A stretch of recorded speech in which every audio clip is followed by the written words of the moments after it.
Hi everybody, welcome to today's Facebook Live. And today I'm going to follow up on what I talked about last week. It's going to be a little bit more advanced, I guess.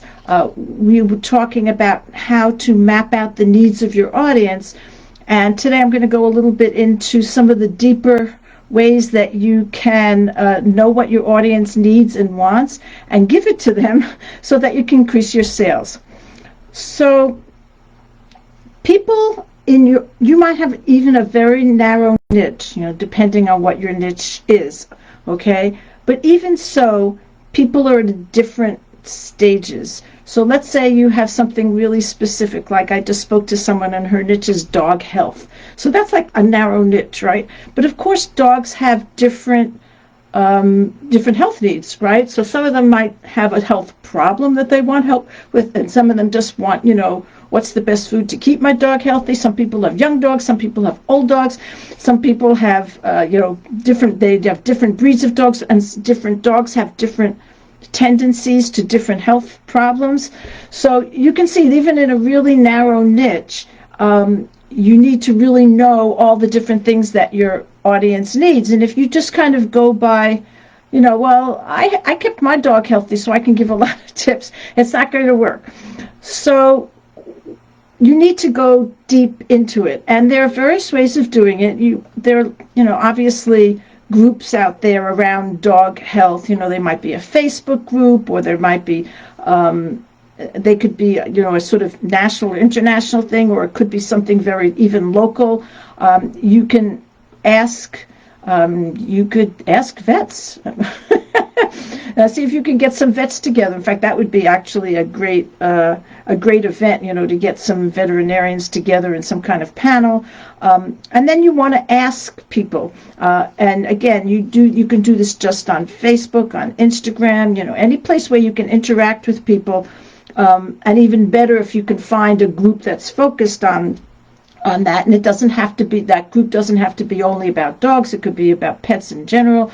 You'll find a lot of dog people there, people who have dogs, and so you start asking, what is the problem what are the health problems that you're worried about, or what health problems does your dog have, that kind of thing. And in fact, you might find that things are a little broader than you expect. So, for example, dog behavior might be something that they're worried about, and they might think that there might be some health issue related to that.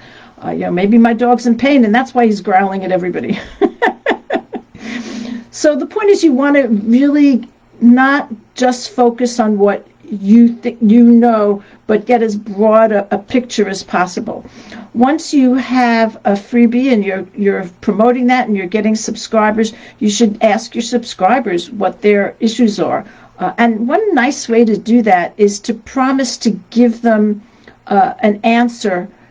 It's almost, you might think of, well, I'm not going to give them coaching for free. But what you do is you put it into a blog post so that it's valuable to you and valuable to everybody.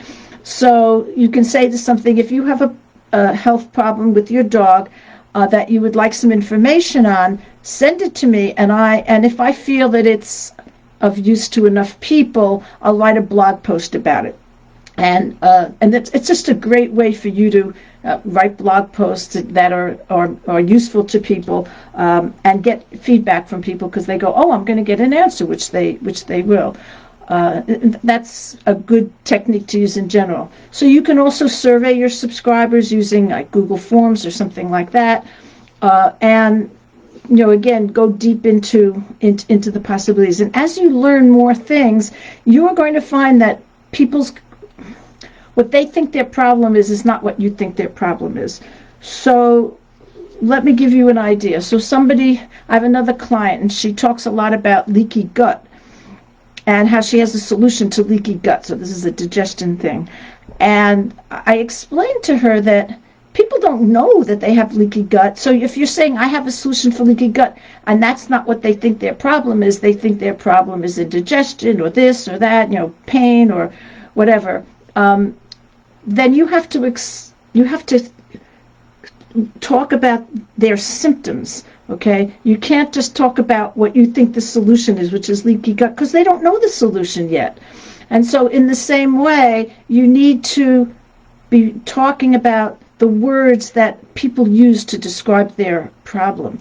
I had another client who had a really great worksheet to help you make ethical decisions. And I said, well, what's the problem that people have? Because it was sort of one of those problem lists things. And she said, well, the problem is they don't have a way to make decisions. And I said to her, but that's not what they think. They don't realize that maybe they're making wrong decisions because they don't have a system to do it. They don't know such a thing even exists. Okay? So they think, my problem is I make bad choices in relationships, or my problem is I get into arguments with people. You know what I'm saying? And so you have to know how people feel, what their problem is, and then you'll see these build up, and then you can start creating your messaging around all of these different things. And sometimes you can just make a list. You can say, if you're experiencing, if you've been experiencing over your life, bad relationship after bad relationship, whether it's a personal relationship or a relationship with people at work or relationships with your family, then there's a pattern there. And that's something that I can help you, is making decisions to improve your relationships, help you make the right decisions to improve relationships with people, by making the right decisions. So you can see how it's like, it's so easy for you to say, well, I know what your solution, and I know what your problem is. Your problem is a leaky gut, or your problem is you're not making the right decisions, or, whatever it might be, but they don't think of their problem that way. So you have to go out there and find out what people are thinking. Now, one way of doing that is one-on-one interviews. I find that really time-consuming and hard to get enough response from people. Just, you would need, 25 to 50 people speaking to each one for about 15 minutes to get really enough. And it's hard to get that done. So instead, I prefer surveys. I prefer going on social media, asking people anywhere that, you can do this offline too, if you want. Anywhere where you feel like you can get a significant response from people, and keep trying. People don't necessarily, I don't know if you've ever gotten a phone call, would you like to answer a survey? No, thank you. So not everybody wants to give you the time, but keep trying. And you'll get information that will be extremely valuable for your business, so that you know what your audience needs, and then you can give it to them. And giving it to them is in blog posts, but also emails, so that you always have something of value for people in your emails. And that's what gets people to click and to buy, is that you're giving them information that's meaningful for what they feel like their problem is. Okay, let me know if you have any questions. Bye-bye.